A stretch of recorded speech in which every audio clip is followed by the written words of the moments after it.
As soon as the Rona hit, there was a mad scramble for people to get their hands on exercise equipment. And unfortunately, if you were like a lot of people and you didn't see this coming, much like the toilet paper situation, you were left in the cold in terms of workout equipment.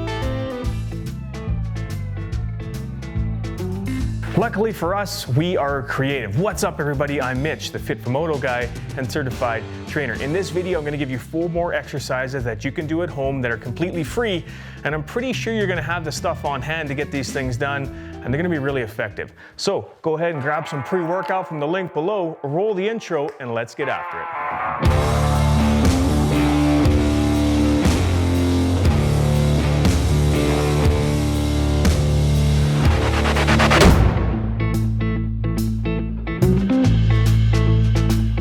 One of the things that pretty much every rider has lying around is a stand of some sort. And it doesn't even have to be a stand. It just needs to be something that you can step up onto.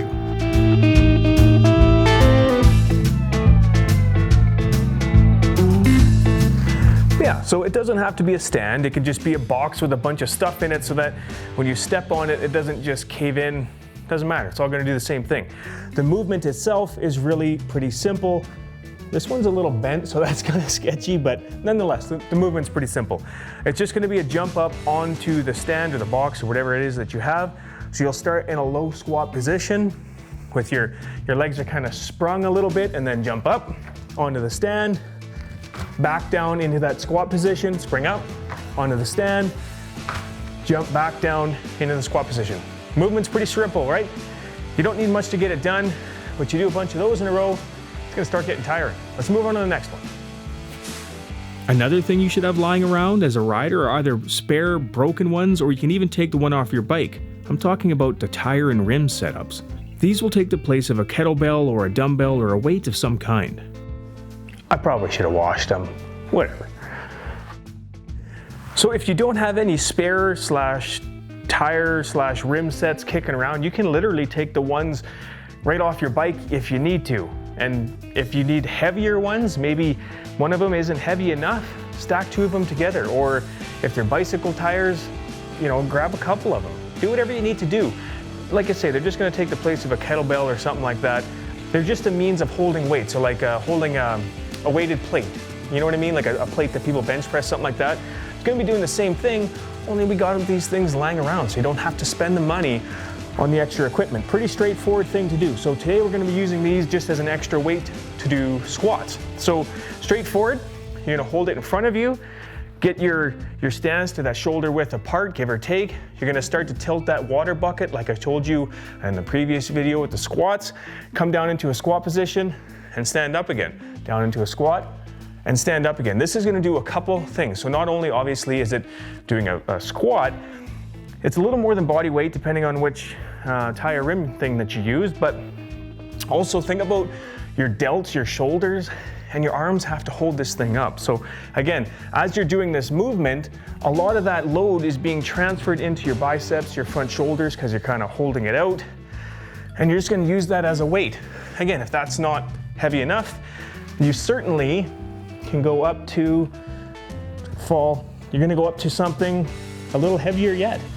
And like I say, if this isn't enough, hold 2 of them together. You can put your hands through the spokes into the squat position, hold it up. Squat position, hold it up. Really good way to add on some weight from a simple body weight squat with stuff that you should have lying around. Next.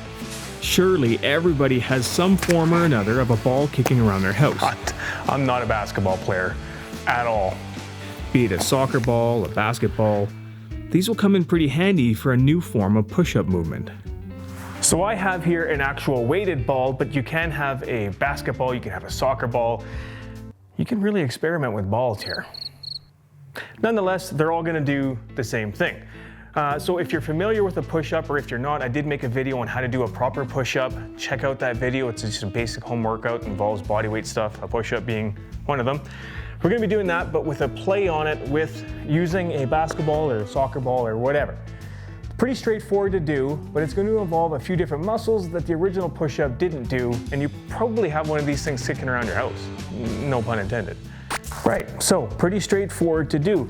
If you remember that push-up position, your hands are about shoulder width apart, give or take. and you just come down to the floor and back up again. You're gonna be doing a similar movement, only one hand is going to be placed on the ball. Now, why does that matter? What difference does that make, you ask? Well, when you have one hand on an unsteady surface like this ball and one hand planted firmly on the ground, you're using stabilizer muscles to try and hold that thing steady while you're coming down to do that push-up position. So this is really good for riders to be doing when they're firing the stabilizer muscles and not just the straight pecs like you do when you're doing a push-up.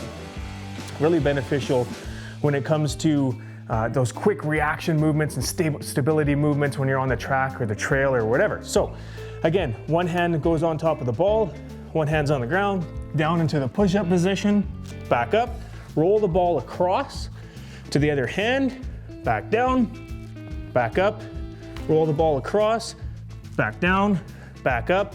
And another benefit to this, not just your pecs, your stabilizers and stuff, it's also going to be somewhat of a core workout, because as you're actually moving this ball back and forth and you're having to transfer that load from one arm to the next, you got to start engaging that core a little bit too. So it's a step up from regular push-ups. It makes it a little more difficult, but definitely beneficial to us as riders. Oh, look at it. Isn't that how Jordan does it? I mean, his probably isn't on the ground. I suck. Picking up that old rim again, we can use this as an unstable surface for a plank position. And if you don't have an old rim to use, you could just use that soccer ball or basketball or whatever you used before. Just put your hands closer together.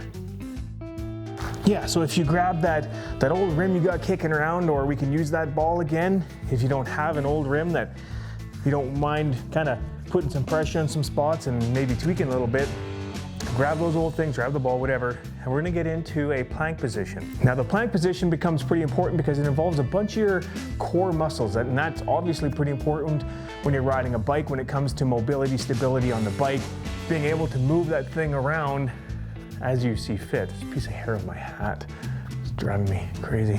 Anyway, so we're gonna get into a plank position on just an uneven surface. So if it's the ball, if it's the rim, doesn't really matter.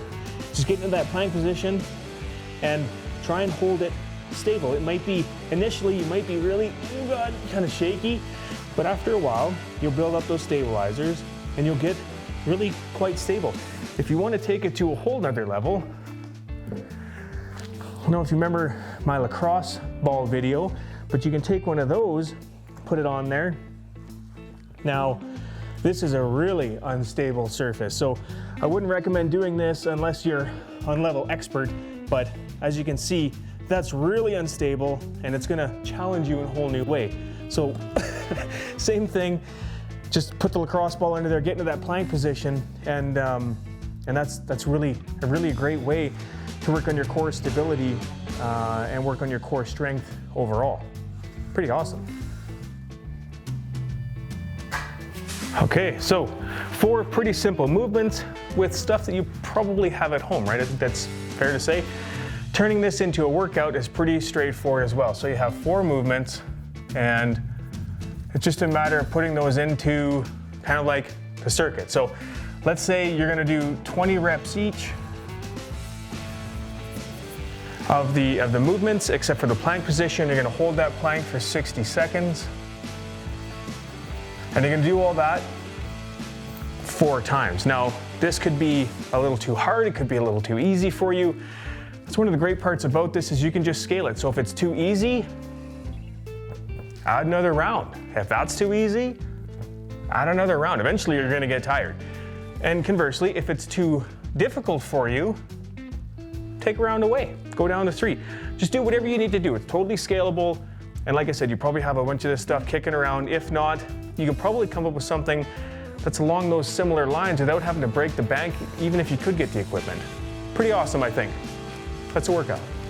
And that's it, that's a wrap. That is 4 exercises that you can do for an at-home workout. I hope you liked the video, I hope it helped you in some way. Smash that subscribe button for me below, you know I really appreciate it. And if you don't already have some, go to the link below, get yourself some iRide supplements. We got the rocket fuel, we got the protein, we got lots of stuff that's gonna help you. I use all of these products every single day. It's one of the reasons that I can do this every day without breaking the bank, or feeling like a rusty old shopping cart from being sore and tired and all that kind of stuff. Anyway, stay safe, ride safe. Hope to see you in the next video. See you then.